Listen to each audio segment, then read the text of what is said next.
तो दोस्तों आज की इस वीडियो के अंदर हम बात करने वाले हैं 5 एकदम नई वेब सीरीज के बारे में जो भी हाल ही फिलहाल में रिलीज हुई हैं और इस टाइम नेटफ्लिक्स पर ट्रेंड कर रही हैं। स्टार्ट करते हैं अपने सबसे पहले शो से जिसका नाम है सुपर सेल। साउथ लंदन के अंदर रहने वाले कुछ नॉर्मल इंसानों के पास अचानक से सुपर नेचुरल पावर्स आ जाती हैं जिनके बारे में ये लोग कुछ भी नहीं जानते, लेकिन एक बात इन सभी के अंदर कॉमन होती है कि ये सभी लोग ब्लैक होते हैं। तो अब पावर्स आ जाने के बाद ये लोग इसी बात का पता लगाने की कोशिश करते हैं कि आखिर ये सभी चीजें इन्हीं लोगों के साथ क्यों हुई, और इसी बीच इन लोगों का सामना एक ऐसे इंसान के साथ होता है जो इनकी पावर्स का गलत इस्तेमाल करना चाहता है। क्यों, किस लिए, ये तुम्हें सीरीज के अंदर पता चलेगा। देखो इस सीरीज को तुम्हें 2 रीजंस की वजह से देखना चाहिए। सबसे पहले तो ये कि इसके अंदर जो विजुअल्स और सिनेमेटोग्राफी दिखाई गई है वो बहुत ही ज्यादा कमाल की है, और दूसरा रीजन ये कि भाई इस सीरीज का कंसेप्ट काफी ज्यादा नया और यूनिक था जिसकी वजह से तुम्हें ये एक बार जरूर ट्राई करनी चाहिए। दोस्तों बढ़ते हैं अपनी अगली सीरीज की तरफ जिसका नाम है डेस्परेट लाइज। अब देखो इस सीरीज की कहानी मुझे बहुत ही ज्यादा इंटरेस्टिंग लगी। तो होता कुछ ऐसा है कि लियाना नाम की एक लड़की प्रेग्नेंट हो जाती है और उसके पेट में 2 जुड़वा बच्चे होते हैं, लेकिन इंटरेस्टिंग बात ये होती है कि इन दोनों ही बच्चों के बाप अलग अलग हैं, मतलब पहले वाले का कोई और है और दूसरे वाले का कोई और जब ये बात इसे पता चलती है तो ये भी पूरी तरीके से हैरान हो जाती है। अब सीरीज के अंदर तुम्हें यही देखने को मिलेगा कि ये कैसे अपनी इस बात को अपनी फैमिली से छुपाती है और उसके साथ ही साथ इस बच्चे के झमेले को कैसे सुलझाती है। सच बताऊं तो मुझे लगा नहीं था कि ये सीरीज अच्छी होगी, लेकिन एंड तक आते आते इसकी कहानी बहुत ही ज्यादा इंटरेस्टिंग हो जाती है। लेकिन इस सीरीज की मुझे एक ही खराब बात लगी कि भाई ये बहुत ज्यादा लंबी है। 17 एपिसोड है, ऊपर से हर एक एपिसोड 1-1 घंटे का है। अब अगर तुम इतनी लंबी सीरीज को देख सकते हो तो इसे एक बार जरूर ट्राई करना।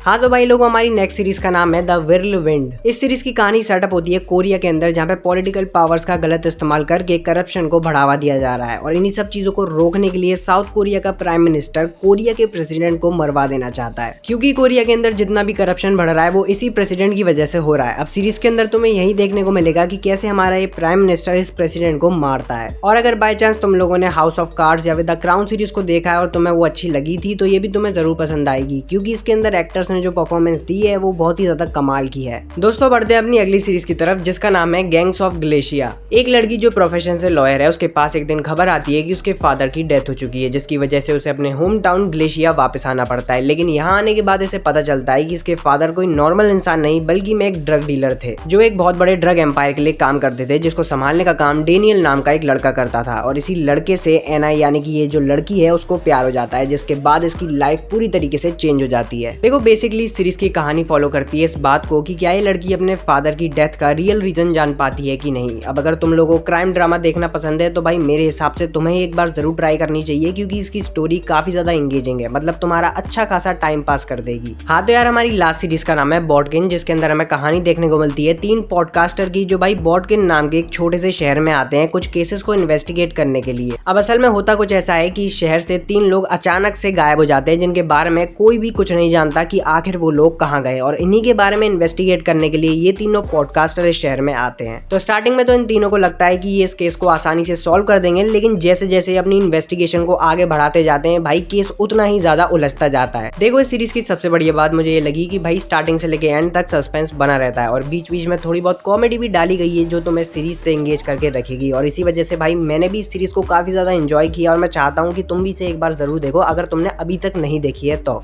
देखो यार यही वो कुछ सीरीज थी जो भी हाल ही में रिलीज हुई है, और मुझे लगता है कि तुम लोगों को एक बार जरूर देखनी चाहिए। अब अगर तुम ऐसी और वीडियोस देखना चाहते हो मूवीज या फिर वेब सीरीज से रिलेटेड तो जल्दी से इस वीडियो को लाइक करके चैनल को सब्सक्राइब कर देना।